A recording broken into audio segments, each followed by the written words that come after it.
بسم الله والصلاة والسلام على رسول الله. اللهم صل وسلم وبارك على سيدنا محمد وعلى آله وصحبه وسلم. يوم جديد وروتين جديد وطاقة إيجابية جديدة يا حبايبي. تعالوا نشوف السفرة الجميلة دي النهاردة، يا رب ديما علينا نعمة وحفظها من الزوال يا رب. تعالوا نقول بسم الله ونصلي على الرسول صلى الله عليه وسلم ونبدأ الفيديو الجميل ده النهاردة. معانا يا حبايبي النهارده عاملين رز اصفر ورز ابيض، بس انا ما صورتش الرز الابيض. وعملنا فراخ هو فضلة خيركم مشويه، كان عندي يعني قطعه يعني فرخ حوالي فرخه كده متبله. وعملت لحمه برضو هي مسلوقه في الشوربه. انت عارفه ان اللحمه بتاعتي يا حبايبي بعملها في الشوربه مسلوقه بالحاجات بقى، الاعشاب العطريه الحلوه دي، عود قرفه، حبهان، بتاع دوت ورق لوري، فلفل حصى او فلفل ناعم يعني. فعشان كده بتدي للشوربه طعم حلو، عشان بحط العطرات ديت بتخلي ريحه طعم جميل قوي.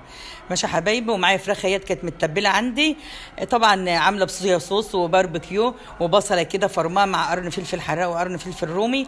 معايا الكزبره، فلفل، شويه بابريكا، بصل بودر، توم بودر، وشويه بقى حاجات حبشتكنات من اللي انتوا عارفينها بتاعه تتبيله الفراخ دي. وعاملاها قبل كده على القناه يا حبايبي، بس انا ما جبتش التتبيله وانا بعملها، انا كنت مجهزاها وعيناها، كنت متبلاها قبل كده.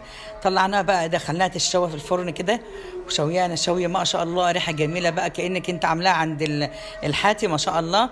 وبعد كده حطينا قطعه فحم صغيره كده ونقطه زيت صغيره، وطلعت الريحه الجميله بتاعتها كده وكانها مشويه عند الحاتي. ماشي يا حبايبي. وعملنا بقى الرز الاصفر بقى، انا برضو عملته قبل كده. انا كان عندي برضو بواقي رز، لان انا في بياكل ابيض وفي بياكل اصفر. انا عندي رز اهوت نص كيلو، يعني حوالي 3 كوبايات. كل كوبايه من الرز الاصفر دي يا حبايبي بتاخد كوبايتين ميه مغليه. حطينا بقى اللون والكركم وقرفه خشب وقرفه بودر وحبهان وقرنفل، والحاجات دي بدي طعم، الحاجات العطريه دي طعم جميل جدا.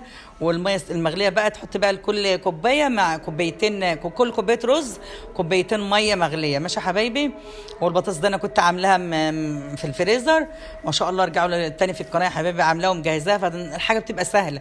بتطلعي بقى تجهزي اكلك وحاجتك كده وبتحمري كانك كنت حاجه ما شاء الله يعني مجهزاها وعيناها كده، بتبقى سهله بالنسبه لي. وعامله كفته برده اهوت يا حبايبي، كنت متبلها برده ومجهزاها وعيناها في الفريزر برده.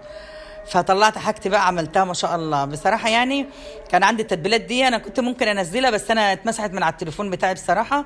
فلو عايزين ترجعوا للتتبيلات بتاعتي على القناه يا حبايب. لو وصلتوا معايا لحد كده حطوا لنا كومنت حلو كده ولايك جميل يشجع الفيديو ده، وفعلوا زر الجرس عشان كل جديد يوصل باذن الله.